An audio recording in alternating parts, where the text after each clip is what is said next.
जय माता की। आप सभी का हमारे YouTube चैनल जय माता की में बहुत बहुत स्वागत है। जैसा कि हम अपने इस अध्याय में भगवान भोले शंकर के 21 अवतारों की कथा के बारे में जान रहे थे, अब हम उसके बाद भगवान भोले शंकर के 12 शिवलिंगों की कथा को जानेंगे। उसमें 12 शिवलिंगों यानी 12 ज्योतिर्लिंगों के बारे में सभी को ही पता है कि ये कहाँ कहाँ पर है। फिर भी सबसे पहले हम जानते हैं सौराष्ट्र में सबसे पहले ज्योतिर्लिंग है सौराष्ट्र में सोमनाथ जी। दूसरे हैं श्री शैल में मल्लिकार्जुन। तीसरे हैं उज्जैनी में महाकालेश्वर। चौथे हैं विंध्याचल ओंकार में ओंकारेश्वर। पांचवें हैं हिमालय पर्वत पर केदारनाथ और छठे हैं डाकिनी में भीमशंकर ज्योतिर्लिंग के नाम से जाने जाते हैं। सातवें ज्योतिर्लिंग है काशी में श्री विश्वनाथ जी, जो विश्व में बहुत ही ज़्यादा प्रसिद्ध है। उसके बाद आते हैं गोमती तट पर श्री अम्बकेश्वर जी ज्योतिर्लिंग। उसके बाद अयोध्या में दारुकवन में नागेश ज्योतिर्लिंग और 10वें नंबर पर आते हैं चिताभूमि में श्री वैद्यनाथ जी। 11वें सेतुबंध में रामेश्वरम और 12वें ज्योतिर्लिंग देव सरोवर में धुष्मेश्वर के नाम से प्रख्यात है। हम अपनी इस वीडियो में इन ज्योतिर्लिंगों के बारे में जानेंगे। महाशिव पुराण के अनुसार इन ज्योतिर्लिंगों में दर्शन करने से बहुत ही पुण्य की प्राप्ति होती है और ऐसा माना जाता है कि इनके स्मरण मात्र से ही व्यक्ति के सभी पापों का नाश हो जाता है और दर्शन करने से सभी मनोकामनाएं, सभी इच्छाएं पूर्ण हो जाती हैं। तो आज हम इन 12 ज्योतिर्लिंगों के बारे में जानेंगे। उससे पहले यदि आप हमारे चैनल पर अभी अभी नए आए हैं तो कृपा करके चैनल को सब्सक्राइब कर लीजिए और घंटी जैसे दिखने वाले बटन को भी दबा लीजिए ताकि आने वाली नई वीडियो की नोटिफिकेशन सबसे पहले आपको मिल सके। और वीडियो को बीच बीच में से स्किप करके ना देखें, पूरी सुने। उसे स्किप करके देखने से वीडियो में पूरा ज्ञान नहीं हो पाता है। तो शुरू करेंगे भगवान शंकर के 12 शिवलिंगों की कथा। इन ज्योतिर्लिंगों की पूजा का फल बताते हुए श्री नंदीश्वर जी कहते हैं कि सोमनाथ के पूजन करने से अक्षय तथा कुष्ठ आदि रोगों का नाश होता है। सोमनाथ जी सबसे पहले ज्योतिर्लिंग है जो सौराष्ट्र में है। सोमनाथ के पूजन करने से क्षय तथा कुष्ठ आदि रोगों का नाश होता है। मल्लिकार्जुन के दर्शन करने से सभी मनोवांछित फलों की प्राप्ति होती है। महाकालेश्वर के दर्शन पूजन से सभी मनोकामनाओं की सिद्धि और अंत में उत्तम गति की प्राप्ति होती है। ओंकार लिंग भक्तों को वांछित फल देने वाला है। नर और नारायण रूप में केदारेश्वर दर्शन पूजन करने से अभिष्ट फलदायक है। श्री भीम शंकर भक्तों के सभी मनोरथों को दूर करने वाले हैं। विश्वेश्वर भक्ति और मुक्ति के दाता हैं। श्री काशी विश्वनाथ के पूजन से कर्म बंधन से निवृत्त होकर व्यक्ति मोक्ष के भागी बनते हैं। श्री अम्बकेश्वर दर्शन स्पर्श कामनाओं की पूर्ति करके अंत में मुक्ति प्रदान करने वाले हैं। श्री वैद्यनाथ जी, इनके पूजन मात्र से रोग निवृत्ति तथा सुख वृद्धि होती है। नागेश ज्योतिर्लिंग के दर्शन पूजन से पाप पुंज नष्ट हो जाते हैं, ऐसी शिव पुराण के अनुसार मान्यता बताई गई है। परमेश्वर मुक्ति के प्रदाता हैं। वे भक्तों की सभी कामनाओं को दूर करने वाले हैं।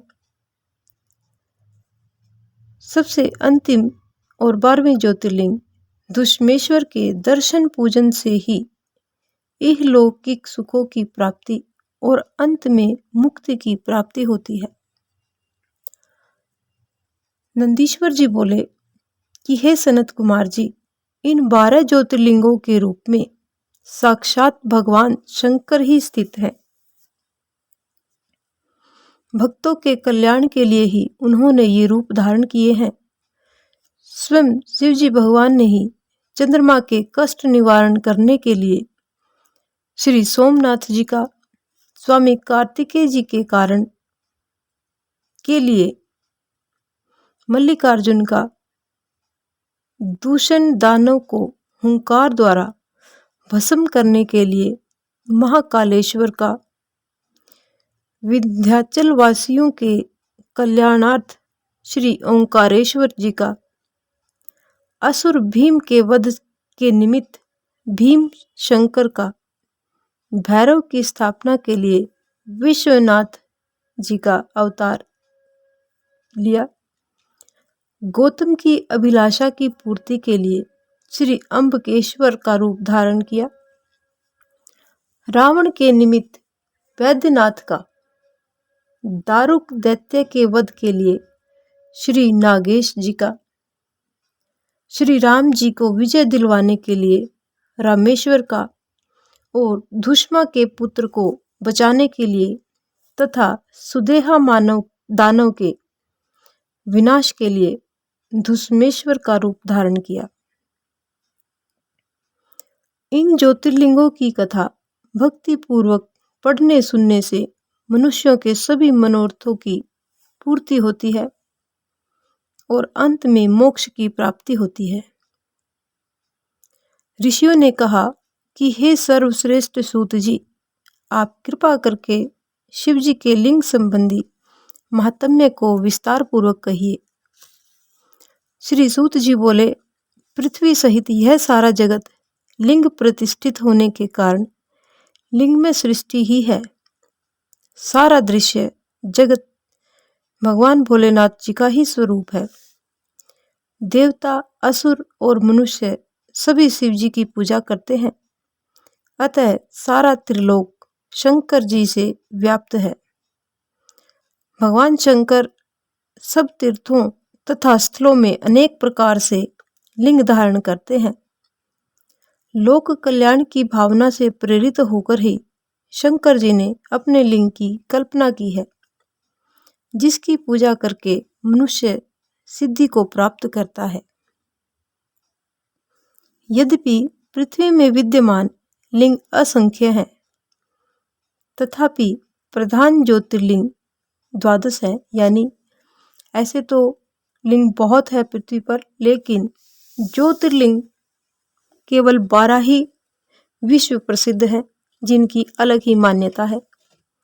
सौराष्ट्र में श्री सोमनाथ, श्री शैल में मल्लिकार्जुन, उज्जैनी में महाकाल, विंध्य पर्वत में ओंकारेश्वर, हिमालय श्रृंग पर केदार, डाकिनी में भीम शंकर, वाराणसी में विश्वेश, गोमती तट पर त्र्यंबकम, चिता भूमि में श्री वैद्यनाथ, अयोध्या के दारुकुंड में श्री नागेश, सेतुबंध में रामेश्वर और देव सरोवर में धुष्मेश, ये 12 ज्योतिर्लिंग विश्व में विख्यात हैं। प्रातः काल उठकर इन 12 ज्योतिर्लिंगों का स्मरण वाचन करने से ही, केवल इन 12 ज्योतिर्लिंगों को सुबह जैसे ही हम उठते हैं, इनके केवल नाम मात्र के स्मरण से ही स्मरण मात्र से ही इन लिंगों की पूजा से सभी वर्णों के लोगों के दुखों का नाश हो जाता है और केवल स्मरण करते ही पृथ्वी पर मुक्ति मिल जाती है और इस आवागमन के चक्र से व्यक्ति को मुक्ति मिलती है। इन लिंगों पर चढ़ा हुआ नैवेद्य भक्षण करने से सारे पाप क्षण में ही भस्म हो जाते हैं। यानी ये जो 12 ज्योतिर्लिंग है, इन 12 ज्योतिर्लिंगों पर जो भी नैवेद्य चढ़ता है उसको प्रसाद स्वरूप ग्रहण करने से व्यक्ति के सभी पापों का नाश हो जाता है, ऐसा माना जाता है। इन 12 ज्योतिर्लिंगों के उपलिंग भी बताए गए हैं।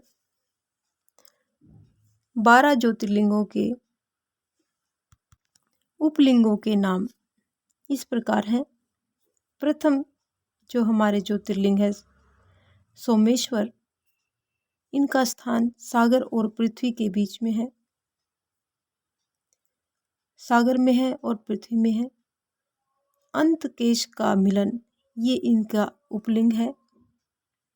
दूसरे हैं मल्लिकार्जुन, इनका भृगु कक्ष स्थान है और इनका उपलिंग है रुद्रेश्वर। तीसरे ज्योतिर्लिंग महाकालेश्वर नर्मदा नदी के तट पर स्थित है और इनका उपलिंग है दुग्धेश। चौथे ज्योतिर्लिंग ओंकारेश्वर जो बिंदु सरोवर पर स्थित है, इनका उपलिंग कर्दमेश के नाम से विख्यात है। पांचवा ज्योतिर्लिंग केदारेश यानी केदारनाथ जो यमुना तट के किनारे पर है और इनका उपलिंग है भूतेश। छठे भीमशंकर ज्योतिर्लिंग सह्याद्री स्थान पर है और इनका उपलिंग भीमेश्वर है। उसके बाद आते हैं श्री नागेश्वर जी ज्योतिर्लिंग, जिनका स्थान सरस्वती नदी के तट पर है और भूतेश्वर के नाम से इनके उपलिंग प्रख्यात है। उसके बाद आते हैं श्री रामेश्वर जी ज्योतिर्लिंग जो समुद्र तट पर स्थित है और ये गुप्तेश्वर के नाम से इनका उपलिंग विश्व में प्रख्यात है। और सबसे आखिर में धुष्मेश्वर जी ज्योतिर्लिंग, जिनका स्थान शिवालय बताया गया है और इनका उपलिंग व्याघ्रेश्वर है। इन सभी लिंगों और उपलिंगों का दर्शन पूजन अनिष्ट नाशक और इष्ट साधक है। श्रद्धालुजन इन लिंगों में से किसी भी एक की उपासना से इहलौकिक सुख की प्राप्ति कर लेते हैं और पारलौकिक आनंद यानी मोक्ष को प्राप्त होते हैं। इस प्रकार ये हमारे 12 ज्योतिर्लिंगों की कथा और उनका उपलिंगों की कथा यहीं पर संपन्न होती है। ऐसे तो बहुत सारे प्रभु के विश्व प्रसिद्ध शिवलिंग हैं, जिनका परिचय हम अपनी अगली आने वाली वीडियोस में देंगे। उस सब को जानने के लिए आप हमारे चैनल को सब्सक्राइब करें और हमारे चैनल पर बने रहें और इस प्रकार की और भी अन्य धार्मिक रोचक कथा कहानियों को जानने सुनने के लिए हमारे चैनल को लाइक करें, सब्सक्राइब करें और अपने मित्रों और प्रियजनों में आगे भी शेयर करते रहें। जय माता की।